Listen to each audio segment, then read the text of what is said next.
while I tell you about myself. First questions, get.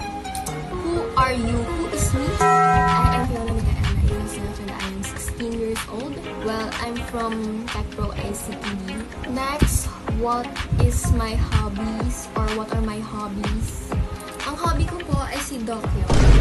My hobbies are, well, I listen to music, I watch K-dramas all the time. Also, when it comes to dancing, I love it more. Okay, now let's talk about my interests.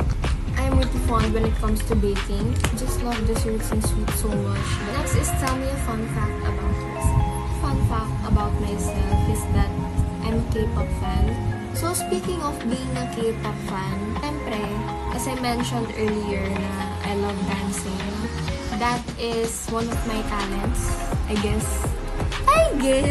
Well, I dance with my friends, with my best friends, with my cousins, and mostly I dance with myself. Oh, I will show you.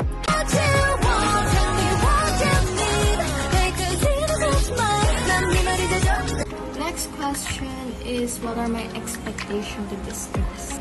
Well, as a newly elected president, new environment, new people. Well, gamitin natin ang S-RISE. For S, which is spirituality, well, have faith in everything we do and, of course, respect each other's belief and values.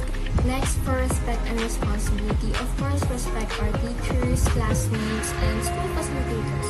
So, responsibility naman, of course, let's be responsible sa mga task na pinagagawa natin sa school. Sa integrity naman, gawin mo ang natatama. I mean, do the right thing even though no one is watching. Okay, tapos na ako, pero may caring culture pa tayo. Sa caring culture naman, of course, let's not forget to help each one another. Each one another, hindi na natin na help and support one another.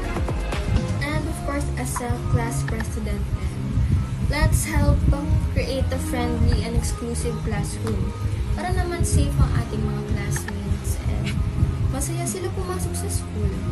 Okay, lastly is excellence. Of course, let's do our best in academics and activities sa school natin. Maging matalino tayo. Hindi din dyan mawawala ang pag-look forward or let's say strive for success. Okay, and now